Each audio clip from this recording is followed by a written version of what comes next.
विद्यार्थी मित्रांनो नमस्कार. एलिमेंटरी आणि इंटरमिजिएटच्या चित्रकलेच्या ग्रेड परीक्षेच्या संदर्भाने आपण काही प्रॅक्टिस या ठिकाणी करतो. निसर्गनिर्मित वांग या वस्तूचं चित्र आपण या ठिकाणी काढलं, त्याचं रंगकामही केलं. आता ह्याचं रंगकाम केलं आपण ते पेस्टलमध्ये, ऑइल पेस्टल. त्याच्यानंतर आपण एक शिमला मिरची या ठिकाणी बनवली, ह्याचंही काम पेस्टल कलरमध्ये केलं. आपण वॉटर कलरमध्येही काही केलेले कामं बघितलेले आहेत. आता मी जे चित्र काढणार आहे ते आहे, आता हे कशा पद्धतीने आहे हे पहा. तुम्हाला इथे दिसतंय एक बकेट आहे, त्यानंतर मग एक वांग आहे, टोमॅटो, त्याच्या खाली एक डिश आहे, इथे एक नारळ आहे, इथे एक पंपकिन आहे, एक ड्रेपरी म्हणजे कपडा खाली आहे आणि हा एक बाजूचा एक कपडा आहे. अशा पद्धतीची मांडणी इंटरमिजिएटमध्ये असू शकते. आता याच्यामध्ये हा जो भाग आहे हिरवा फळ, हे जे आहे आपण याचं रेखाटन आणि रंगकाम कसं करायचं ते बघणार आहे. आणि इथे पाहतोय आपण हे लांब आहे म्हणून याला आडवं वगैरे न ठेवता बकेटला टेकून ठेवलेलं आहे. मग आपण असं गृहीत धरूया की आपल्याला आज सराव करायचा आहे, तर त्याची मांडणी आपण कशी करणार आहे. म्हणजे ते इथे आडवं ठेवायचं की सरळ उभं करायचं, तर असं नाही. गृहीत धरायचं की बकेटला लागून किंवा बकेटला खेटून तिला उभं केलं जाईल, हरकत नाही. आपण आता या ठिकाणी त्याचं रेखाटन करून घेऊ, पण त्याचं रेखाटन करताना ते अधांतरी नाही करायचं आहे. मी तुम्हाला बकेटला जिथे ते टेकणार आहे त्याची एक बाजू काढून घेणार आहे.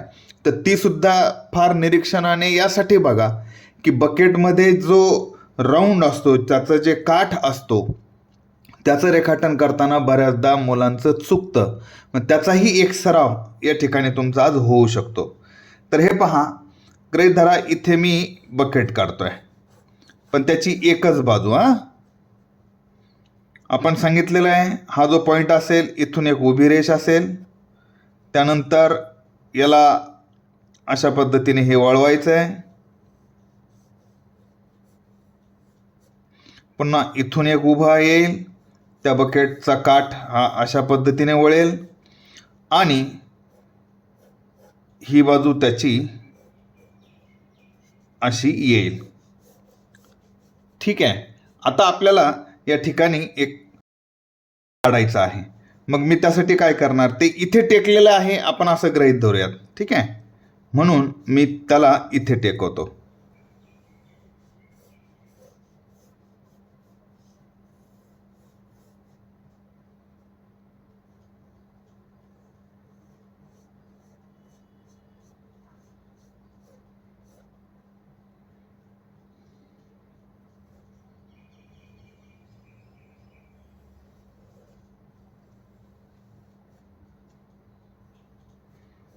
हे पहा, त्याचा आकार, तुम्ही या आकाराची अशा पद्धतीने प्रॅक्टिस करू शकता, याचा अशा पद्धतीने सराव करू शकता.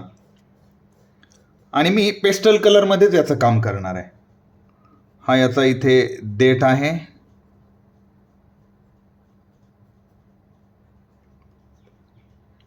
ठीक आहे.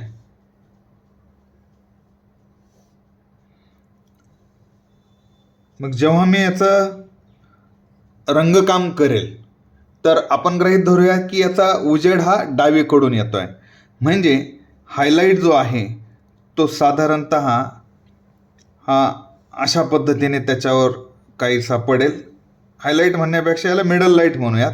आणि हायलाईट जो आहे तो हा असा इतका दाखवूयात. ठीक आहे. रंगकाम करतानाही तुमच्या ते लक्षात येईल. आता हे जे मी रेखाटन केलेलं आहे, या रेखाटनाला थोडंसं फिक्क करतो, म्हणजे काय होईल की आपल्याला रंगकाम करताना त्या रेषा डिस्टर्ब करणार नाही. म्हणून एकतर आपण अगोदरपासून हे सांगतो की रेखाटन करतानाच मुळात आपल्याला याचं लाईट रेखाटन करायचं आहे. म्हणजे पेन्सिलचा जो दाब आहे कागदावर, जे प्रेशर आपण देतो ते फार कमी द्यायचं आहे, अल्लात ते काढायचं आहे. चला आपण रंगकाम करून घेऊयात.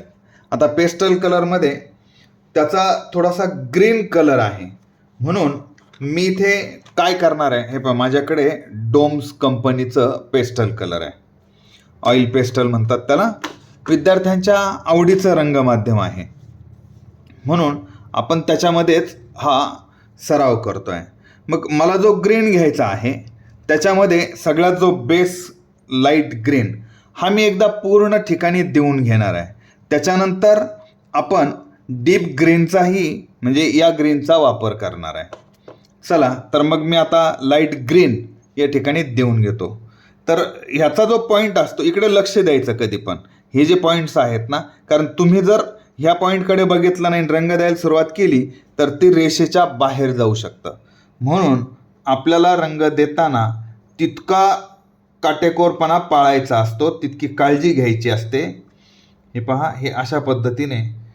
आणि याला तुम्हाला माहिती आहे, जर तुम्ही मागचे चित्र बघितले असतील की त्याला ब्लेंडिंग पद्धत आपण वापरतो. ब्लेंडिंग पद्धतीने काय होतं की आपण पोस्टर कलर, वॉटर कलर जसे मर्ज झालेले दिसतात किंवा मिक्स झालेले दिसतात तसं हे दिसत नाही. मग याला दिसण्यासाठी म्हणून आपण त्याला मर्ज करत असतो, त्याचं ब्लेंडिंग करत असतो. ते कसं करतो तर एक कपडा घेतो आणि कपड्याच्या साहाय्याने त्याचं ब्लेंडिंग घेतो, त्याच्यावर फिरवतो. तर एकदा मी हे पूर्ण करून घेतो. एकदम हलक्या हाताने ते करायचं आहे, कारण तुम्ही जर प्रेस केलं तर कदाचित ते काही ठिकाणी फार गडद दिसेल आणि बाकीच्या ठिकाणी ते लाईट दिसेल. तर ते तसं व्हायला नको आहे. मग मी जो हायलाईट ठेवायचा आहे तो हा आणि हा ठेवणार आहे असं आपलं अगोदरच बोलणं झालं आहे. आणि हा थोडा मिडल असेल, मग मी काय करतो, याला किंचितसं त्याच्यावरून असा हात फिरवतो. जेव्हा ब्लेंडिंग होईल तेव्हा तुमच्या लक्षात येईल. आणि पुन्हा आपण याला डार्क तर करणारच आहे. कोणती बाजू, आता मी जी पूर्ण करतो आहे ती बाजू. ही आता इकडून वळून येत आहे. काय असतं की सपाट कागदावर आपल्याला वस्तू गोल काढाव्या लागतात, चौकोनी काढाव्या लागतात. मग त्याच्यासाठी लाईट, मिडल, डार्क ह्या 3 टोनचा अभ्यास तुमचा असणे फार गरजेचं आहे. हा जितका तुमचा अभ्यास चांगला असेल तितकं तुम्हाला त्या चित्रामध्ये उठावदारपणा आणता येईल. बघा, आता मी एक कपडा घेतोय आणि त्या कपड्याच्या साहाय्याने मी त्याला ब्लेंड करतोय. म्हणजे काय तर मी हे असा कपडा आणि त्याच्यामध्ये असा बोटाचा वापर करून याला मी आता असं फिरवून घेतोय. तर हे फिरवताना पण लक्ष द्यायचं की रेषेच्या बाहेर तर नाही जाते ना. नाही तर काय होईल, रेषेच्या बाहेर जर गेलं तर तुमचं चित्र खराब होऊन जाईल. म्हणून त्याची इतकी काळजी घ्यायची. हे पहा, हे रेषेच्या बाहेर ते जाता कामा नये. मग याला ब्लेंडिंग जेव्हा आपण करूत तेव्हा जो काही एकदम फिका भाग किंवा गडद भाग जो तुम्हाला दिसतोय तो दिसणार नाही. आणि फार घाई करायची नाही. हे सगळं इतकं सावकाश करायचं की ते काम पुन्हा करण्याची गरज आपल्याला पडू नये. इतकं सावकाशपणे हळूहळू व्यवस्थित करायचं. एकदा तुमचा सराव झाला की मग तुम्ही त्याच्यामध्ये गती पकडू शकता, स्पीड घेऊ शकता. हे पहा, हे मी ब्लेंडिंग अशा पद्धतीने केलेलं आहे. आता इथे आपण असं बोलणं झालं होतं की इथे पण थोडंसं लाईट दिलेलं आहे, तर आपण इथे सुद्धा ते ब्लेंडिंग करून घेणार आहे, पण हलक्या हाताने, आणखीन हलक्या हाताने.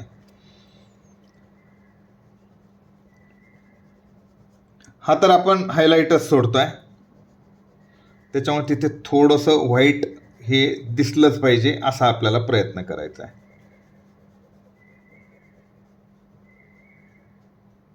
बघा, हे इतकं झाल्यानंतर, आणि हे इतकं सोपं आहे बरं, म्हणजे तुम्ही जेव्हा ते कराल ना तुमच्याही ते लक्षात येईल. हे पहा, हे इतकं सोपं आहे. हे अजून गोल झालेलं नाही बरं. म्हणजे तुम्हाला हा लाईट भाग दिसतोय, पण याला जर जोपर्यंत आपण गडदपणा आणत नाहीत तोपर्यंत त्या चित्रामध्ये तुम्हाला तो उठावदारपणा दिसणार नाही. मग मी काय करतोय, माझ्याकडे डीप ग्रीन हा एक कलर आहे, शेड आहे. याचा वापर आपण या ठिकाणी करणार आहेत. तो कशासाठी, तर त्याची उजवी बाजू जी आहे ती आपल्याला काही गडद दाखवायची आहे थोडीशी. म्हणून मी याला एकदम लाईट पद्धतीने करतोय. इथं टेकून नाही घ्यायचं बरं याला. कशासाठी? का तर याचं रिफ्लेक्शन इथे दिसलं पाहिजे. ही इकडून लाईट येणार, हा मिडल लाईट होणार, हा इथे डार्क होणार आणि हा इकडे त्याचं रिफ्लेक्शन येणार. म्हणून आपल्याला याला खेटून हे करायचं नाही आहे. आणि हे फार इकडं पण जाऊ द्यायचं नाही, कारण याला आपल्याला ब्लेंडिंग करायचं आहे, मर्ज करून घ्यायचं आहे. इथे थोडंसं जास्त येईल.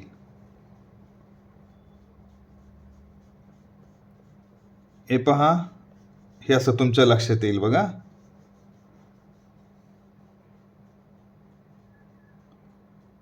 नंतर हा याचा देठाचा भाग आहे. म्हणजे हे 2 पार्ट वेगवेगळे आहेत, आपल्याला ते दाखवायचे पण आहेत.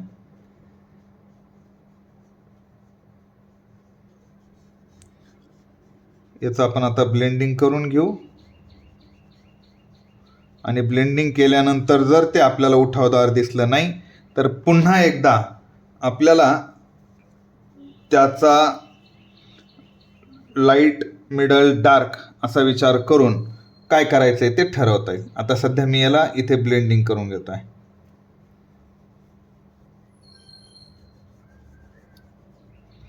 ब्लेंडिंग करताना सुद्धा अगोदर हलक्या हाताने करायचं.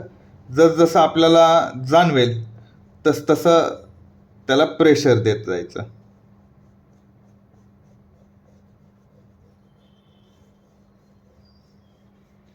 हे पहा, हे अशा पद्धतीने त्याला काहीसा उठावदारपणा आता आलेला दिसतोय. इथे थोडं गोलच करावं लागेल आपल्याला. असं गोल घेऊन मग असं करायचं. हे बघा, हे असं गोल असं खालून वर घ्यायचं, परत इकडे खाली घ्यायचं आणि मग इकडे जायचं.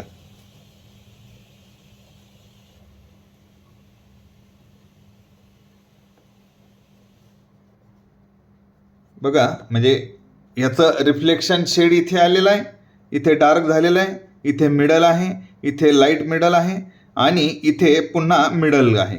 आणि हे 2 जे आहेत ते हायलाईट आहेत. इथे पण हायलाईट देणार आहे आपण, एक व्हाईटचाच तिथे रंग देऊत. बघा, याचा देठ अशा पद्धतीने इथे आपण पूर्ण केला. याचा डार्कनेसही इथे आलेला आहे. आपण आता पुन्हा एकदा हा लाईट ग्रीन जो आहे त्याचा वापर करणार आहे. तो कशासाठी? तर आपल्याला इथे आणखीन थोडंसं खूपच व्हाईट व्हाईट दिसत आहे, त्याला मर्ज करायचं आहे काहीसं.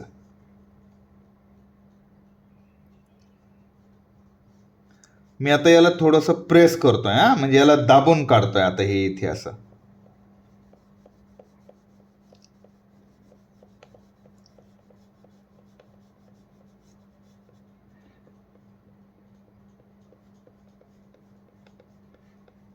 जितकं बारीक आपण निरीक्षण करू तितकं सुंदर चित्र आपल्याला काढता येत असतं. हा कोणत्याही कलेचा एक नियम असतो. तुमची निरीक्षण क्षमता किती आहे.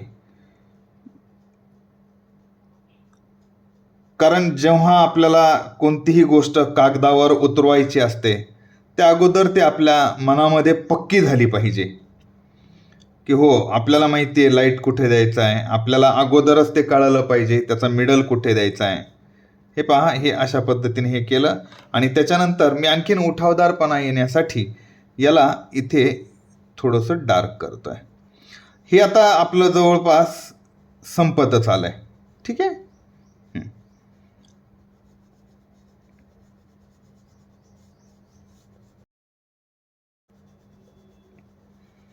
याचं एकदा ब्लेंडिंग झालं की आपलं हे चित्र 99% पूर्ण झालं. 99% मी का म्हणतोय? तर ही टेकलेली दिसत नाहीये. मग ती टेकलेली दिसण्यासाठी आपल्याला इथे एकदा त्याचं शॅडो केली की आपलं काम संपलं. बघा, आता मी पुन्हा इथे ब्लेंडिंग करून घेत आहे. तीच पद्धत एकदम हलक्या हाताने.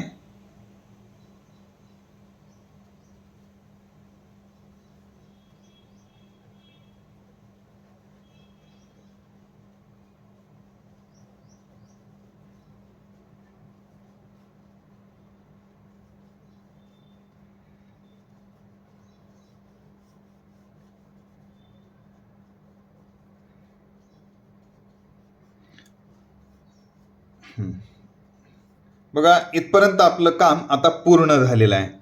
मी व्हाईट रंगाचा वापर करून हा जो भाग आहे देठ, इथे मला थोडं लाईट करायचं आहे. हे बघा, इथे मी लाईट केलं. त्याच्यानंतर हा भाग तर झालेलाच आहे, फक्त थोडीशी एक लाईन अशी मारून देतो. चला, इथे येऊन मर्ज करतो. ठीक आहे. आता आपल्याला याची शॅडो काढायची आहे. मग याच्यासाठी मी कोणता कलर वापरणार, तर मी वापरतोय प्रशन किंवा पर्शन ब्ल्यू. कशासाठी? डार्कसाठी तुम्ही डायरेक्ट काळा रंग कधीच वापरायचा नाही. काळा रंग गडदपणा जर तुम्हाला आणायचा असेल तर वेगवेगळे शेड, क्रिम्झन रेड आहे आणि हा पर्शन ब्ल्यू आहे. जितकं तुम्ही एकमेकांमध्ये त्याला मिक्स करताल ते तितकं डार्क होत राहणार. मग मी सध्या फक्त याला खूप हलक्या हाताने हे करतोय आणि त्याची सावली कशी पडणार त्याच पद्धतीने आपल्याला याचं काम करावं लागेल. इतकंच करायचं बस. याला इकडं अशी सावली दाखवायची गरज नाही. मग याचंही मी ब्लेंडिंग करून घेणार. याला थोडंसं दाब देऊन करावं लागेल.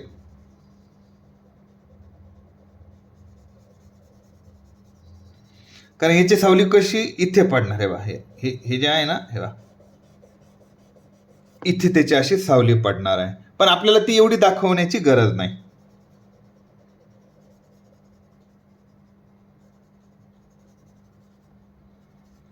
परत मला इथे थोडंसं डार्क करायचंय, कारण ती टेकलेली बाजू आहे जमिनीला.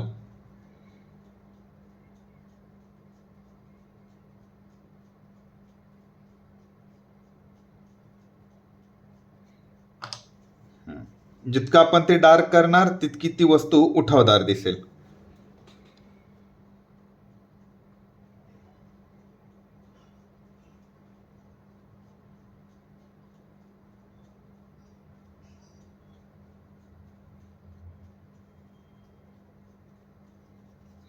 बघा विद्यार्थी मित्रांनो, हे अशा पद्धतीने आपण हे एक राहिलेलं होतं काम ते पूर्ण करून घेतलं. परीक्षेच्या दृष्टीने तुमचा बराचसा सराव ह्या चित्रामध्ये होतो आहे. आपल्याला आता काम एक करायचं आहे. याच्यानंतर आपण आणखीन 1-2 वस्तूंचं काम करून मग निसर्ग निर्मितचं काम संपलंय असं गृहीत धरून किंवा पूर्ण एक ऑब्जेक्टचं काम संपलंय असं गृहीत धरूनच पुढच्या विषयाकडे वळणार आहेत. तर तुम्ही अजूनही विजय गवळी आर्ट्स या चॅनलला सबस्क्राईब केलेलं नसेल तर ते करून घ्या आणि लाईक शेअर करायला तर मात्र विसरू नका. बेल आयकॉनवर क्लिक करणं सुद्धा यासाठी गरजेचं आहे की मी जेव्हाही व्हिडिओ आपल्या या चॅनलवर अपलोड करेल तेव्हा त्याचे नोटिफिकेशन्स सगळ्यात अगोदर तुमच्यापर्यंत पोहोचतील. चला तर मित्रांनो, भेटूया पुढच्या व्हिडिओमध्ये. थँक्यू.